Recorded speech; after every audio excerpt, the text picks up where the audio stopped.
Hi all. ഇപ്പം electrical ഉദ്യോഗാർത്ഥികൾക്കും mechanical ഉദ്യോഗാർത്ഥികൾക്കും Kerala PSC അടുത്തതായി നടക്കാൻ പോകുന്ന എക്സാമാണ് KWA ഓപ്പറേറ്ററിന്റെ എക്സാം എന്ന് പറയുന്നത്. എക്സാം ഡേറ്റ് ഓൾറെഡി വന്നതാണ്. അപ്പോൾ എക്സാം ഡേറ്റ് എന്ന് പറയുന്നത് അടുത്ത മാസം 14-ാം തീയതിയാണ്, അതായത് ഓഗസ്റ്റ് 14. അപ്പോൾ ഇനി നമ്മളുടെ മുന്നിൽ അധിക ദിവസങ്ങളില്ല, ഏകദേശം ഒരു മാസം മാത്രമാണ് നമ്മളുടെ മുന്നിൽ നിങ്ങൾക്കായിട്ട് ഒരു റിവിഷൻ ആയാലും നിങ്ങൾക്ക് സിലബസ് ഒക്കെ ഒന്ന് കവർ ചെയ്യാനായാലും നിങ്ങളുടെ മുന്നിലുള്ളത്. അപ്പോൾ നിങ്ങൾക്കറിയാം ഇലക്ട്രിക്കലിന്റെ പോർഷൻസ് നിങ്ങൾക്ക് പഠിക്കാനുണ്ട്, മെക്കാനിക്കലിന്റെ പോർഷൻസ് നിങ്ങൾക്ക് പഠിക്കാനുണ്ട്. അപ്പോൾ നമ്മൾ റീസെൻ്റ് ആയിട്ട് വരുന്ന എക്സാംസ്, അതായത് IT ലെവൽ എക്സാംസ് ഇലക്ട്രിക്കലിൻ്റെ ഒക്കെ നോക്കുവാണെങ്കിൽ നമ്മൾ കാണുന്നത് ഡിപ്ലോമ ലെവലിലുള്ള ക്വസ്റ്റ്യൻസ് ആണ് അതിൽ ചോദിച്ച് നമ്മൾ കാണുന്നത്. അപ്പോൾ നിങ്ങൾ ആ ഒരു രീതിയിലായിരിക്കണം നിങ്ങളുടെ പ്രിപ്പറേഷൻസ് നിങ്ങൾ മുന്നോട്ട് കൊണ്ടുപോകേണ്ടത്.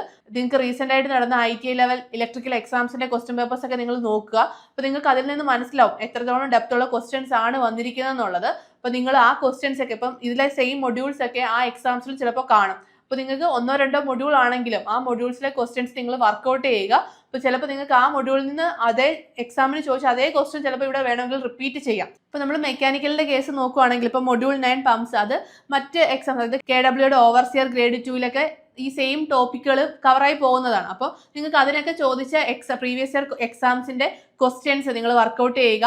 അതിനോടൊപ്പം തന്നെ ഇപ്പോൾ KW ഓപ്പറേറ്ററിന്റെ പ്രീവിയസ് ഇയർ ക്വസ്റ്റ്യൻസ് വർക്കൗട്ട് ചെയ്യുന്നതിനോടൊപ്പം തന്നെ നിങ്ങൾ ഈ എക്സാംസോട് നിങ്ങൾ നോക്കുവാണെങ്കിൽ നിങ്ങൾക്ക് അത്രയും ക്വസ്റ്റ്യൻസ് നിങ്ങൾക്ക് പരിചയമാവും. അപ്പോൾ ഏത് രീതിയിലുള്ള ക്വസ്റ്റ്യൻസ് ആണ്, ഇപ്പം പല എക്സാമിനും പല രീതിയിലുള്ള ക്വസ്റ്റ്യൻസ് ആയിരിക്കും വരിക. അപ്പോൾ നിങ്ങൾക്ക് അതിലൊക്കെ നിങ്ങൾക്ക് ഗോ ത്രൂ ചെയ്ത് പോകാൻ സാധിക്കുന്നതായിരിക്കും. അപ്പോൾ നമ്മൾ പറഞ്ഞു വന്നതുപോലെ തന്നെ, അതായത് ഇപ്പം നമ്മൾ മെക്കാനിക്കലിന്റെ റീസെന്റ് ആയിട്ട് നടന്ന ITI ലെവൽ എക്സാംസ് നമ്മൾ നോക്കുവാണെങ്കിൽ ട്രേഡ്സ്മാൻ്റെ ഒക്കെ എക്സാംസ് നടന്നിട്ടുണ്ട്. അപ്പം അതിലൊക്കെ നേരത്തെ നടന്ന എക്സാംസിൽ നിന്നുള്ള ക്വസ്റ്റ്യൻസ് അതിൽ സാമ്യമുള്ള ക്വസ്റ്റ്യൻസ് ഉണ്ടായിരുന്നു. അപ്പോൾ നിങ്ങൾക്ക് അതൊക്കെ നിങ്ങൾ ഒന്ന് വെരിഫൈ ചെയ്ത് പോവുകയാണെങ്കിൽ നിങ്ങൾക്ക് അതിൽ നിന്ന് കറക്റ്റ് ആയിട്ടുള്ള ചിലപ്പോൾ ക്വസ്റ്റ്യൻസ് നിങ്ങളുടെ ഈ എക്സാമിനും ചോദിച്ചേക്കാം. ഇപ്പോൾ നമ്മൾ നേരത്തെ തുടക്കത്തിൽ പറഞ്ഞ ഇലക്ട്രിക്കലിന്റെ കേസിലും ഇപ്പോൾ ഇലക്ട്രീഷ്യന്റെ എക്സാം ഒക്കെ നടന്നു. അപ്പോൾ അതിലെ ക്വസ്റ്റ്യൻസ് ഒക്കെ ചിലപ്പോൾ നിങ്ങൾക്ക് അതേപോലെ സാമ്യമുള്ള ക്വസ്റ്റ്യൻസ് നിങ്ങൾക്ക് ഓപ്പറേറ്ററിൽ നിങ്ങൾക്ക് ചോദിക്കാം. അപ്പോൾ നിങ്ങൾ പ്രീവിയസ് ഇയറിൽ നടന്ന ഈ ഒരു ക്വാളിഫിക്കേഷനിൽ വരുന്ന പ്രീവിയസ് ഇയറിൽ നടന്ന ഇലക്ട്രിക്കലിന്റെ ആയാലും മെക്കാനിക്കലിന്റെ ആയാലും എക്സാംസിന്റെ ക്വസ്റ്റ്യൻസ് നിങ്ങൾ വിട്ടുകളയരുത്. നിങ്ങൾക്ക് ചിലപ്പോൾ സിലബസിൽ വലിയ സാമ്യതകൾ കാണില്ല, ചിലപ്പോൾ 1-2 മൊഡ്യൂൾ ആയിരിക്കും ചിലപ്പോൾ സെയിം ആയിട്ട് വരുന്നത്.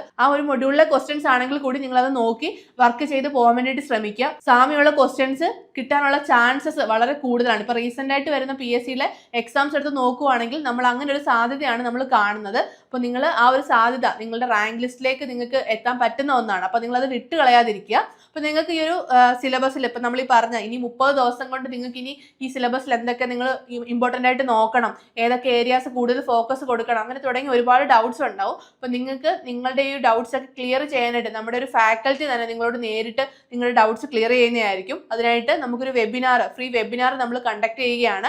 ഒരു 30 ഡേയ്സിന്റെ സ്റ്റഡി പ്ലാനോട് കൂടി ഒരു വെബിനാറാണത്. അപ്പോൾ നിങ്ങൾക്ക് ഈ ഒരു വെബിനാർ വരുന്നത് ജൂലൈ 10-ാം തീയതി രാത്രി 8 മണിക്കാണ്. അപ്പോൾ ഈ ഒരു വെബിനാറിലൂടെ നിങ്ങൾക്ക് ഇനിയുള്ള ഈ 30 ദിവസം നിങ്ങളിപ്പോൾ എല്ലാം പഠിച്ചു കഴിഞ്ഞു. അപ്പോൾ ഇനി ഈ ഉള്ള 30 ദിവസം നിങ്ങൾ എങ്ങനെ സ്മാർട്ടായിട്ട് നിങ്ങൾ എങ്ങനെ വർക്ക് ചെയ്യണം എന്നുള്ളൊരു ഐഡിയ നിങ്ങൾക്ക് ഈ ഒരു വെബിനാറിലൂടെ കിട്ടുന്നതായിരിക്കും. അപ്പോൾ ഈ ഒരു വെബിനാറിൽ പങ്കെടുക്കുന്നതിനായിട്ട് നിങ്ങൾക്ക് താഴെ കാണുന്ന ഗൂഗിൾ ഫോം ഫില്ല് ചെയ്യുക. അതോടൊപ്പം തന്നെ നമുക്ക് KW ഓപ്പറേറ്ററിന്റെ ക്രാഷ് ബാച്ചും അതുപോലെ തന്നെ ടെസ്റ്റ് സീരീസും അവൈലബിൾ ആണ്. അപ്പോൾ ടെസ്റ്റ് സീരീസിലൊക്കെ ഒരുപാട് 4000-ലധികം ക്വസ്റ്റ്യൻസ് അടങ്ങിയ ടെസ്റ്റ് സീരീസ് ആണ്. അപ്പോൾ നിങ്ങൾക്ക് മാക്സിമം ക്വസ്റ്റ്യൻസ് അറ്റൻഡ് ചെയ്യാനുള്ള ഒരു അവസരം ആ ടെസ്റ്റ് സീരീസിലൂടെ തന്നെ കിട്ടുന്നതായിരിക്കും. അപ്പോൾ അതിൻ്റെയൊക്കെ ഡീറ്റെയിൽസ് അറിയുന്നതിനായിട്ട് നിങ്ങൾക്ക് താഴെ കാണുന്ന ഗൂഗിൾ ഫോം ഫില്ല് ചെയ്യാവുന്നതാണ്. അപ്പം നമുക്ക് അടുത്തൊരു വീഡിയോയുമായി വീണ്ടും കാണാം. All the best.